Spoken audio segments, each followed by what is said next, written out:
महाभारत के इन दो योद्धाओं ने सबसे लंबा जीवन जिया। आखिर क्या था इनकी लंबी उम्र का राज? महाभारत में दो योद्धाओं ने सबसे लंबा जीवन जिया। इनकी जिंदगी इतनी लंबी थी कि उन्होंने अपनी ज़िंदगी में 3 पूरी पीढ़ियों को पैदा होते और ख़त्म होते देखा। चौथी पीढ़ी भी उनके सामने जवान हो रही थी। ये दोनों योद्धा महाभारत के महान योद्धा थे। इनकी लंबी जिंदगी का आखिर राज क्या था? इनका खाना पीना या कुछ और? इसमें कृष्ण को शामिल नहीं किया है। इन्होंने 100 सालों से ऊपर की जिंदगी जी। पुख्ता तौर पर इनकी कुल उम्र क्या थी ये हम आगे बताएंगे, लेकिन उनकी इस लंबी उम्र का रहस्य आध्यात्मिकता, दैवीय आशीर्वाद, अनुशासन, योग और खान पान से जुड़ा हुआ है। आज भी दुनिया में तमाम लोग आध्यात्मिकता, योग, खान पान और अनुशासन के जरिए 100 सालों से ऊपर का जीवन जी रहे हैं। हम आपको ये भी बताएंगे कि महाभारत में उनके अलावा अन्य खास योद्धा और पांडवों ने कितनी लंबी आयु पाई।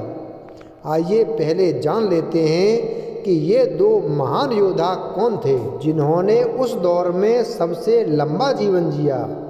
ये थे द्रोणाचार्य और भीष्म।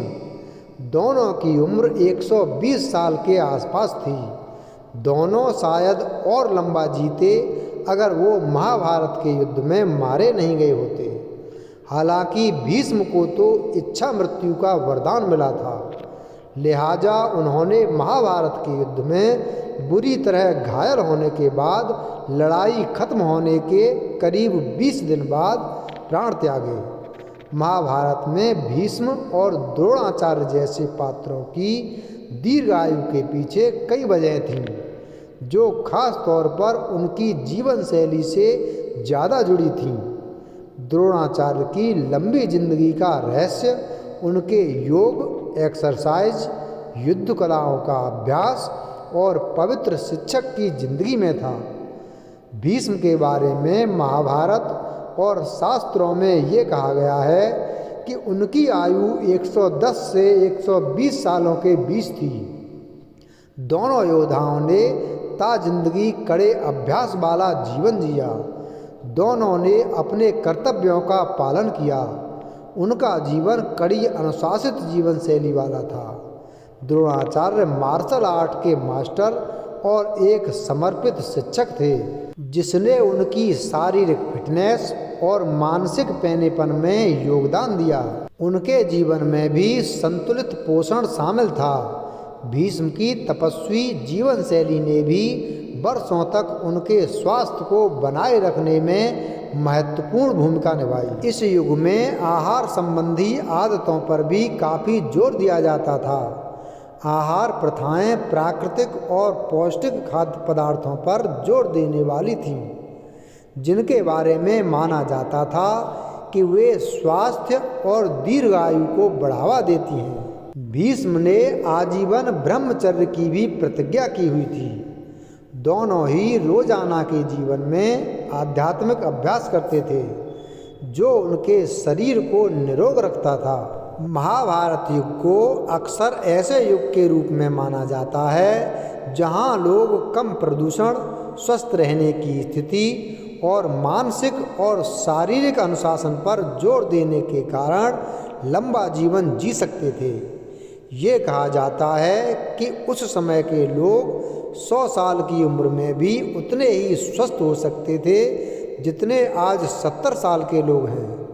महाभारत महाकाव्य के लेखक और ऋषि व्यास के बारे में माना जाता है कि वो इससे भी अधिक समय तक जीवित रहे।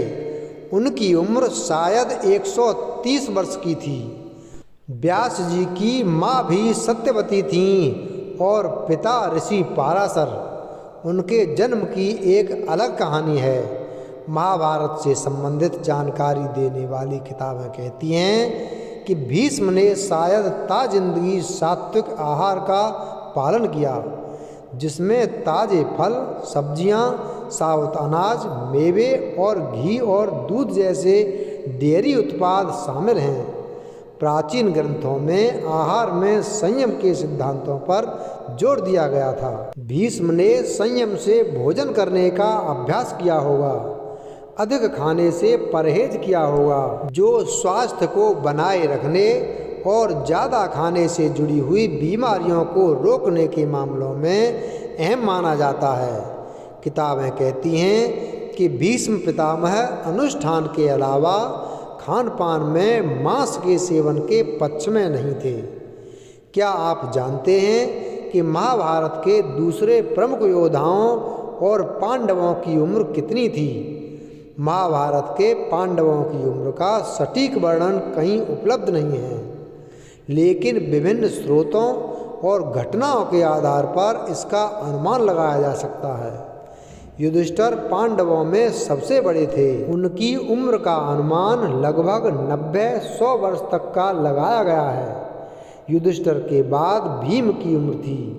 उनकी उम्र युधिष्ठिर के 1-2 वर्ष कम मानी जाती है। अर्जुन पांडवों में तीसरे नंबर पर थे। वह युधिष्ठिर से लगभग 3-4 साल छोटे हो सकते हैं। नकुल और सहदेव जुड़वा थे। दोनों अर्जुन से करीब 10-15 वर्ष छोटे थे। महाभारत युद्ध के समय युधिष्ठिर की उम्र लगभग 70-75 वर्ष मानी जाती है। ये माना जाता है कि कुरुक्षेत्र युद्ध के बाद पांडवों ने 36 वर्षों तक हस्तिनापुर पर शासन किया। उसके बाद सब कुछ छोड़कर स्वर्ग जाने का फैसला लिया। धृतराष्ट्र का जन्म महाराज विचित्रवीर की मृत्यु के बाद महर्षि वेदव्यास के द्वारा नियोग प्रक्रिया से हुआ। वह पांडु और विदुर के बड़े भाई थे। महाभारत युद्ध के समय धृतराष्ट्र की आयु करीब 90-100 वर्ष मानी जाती है।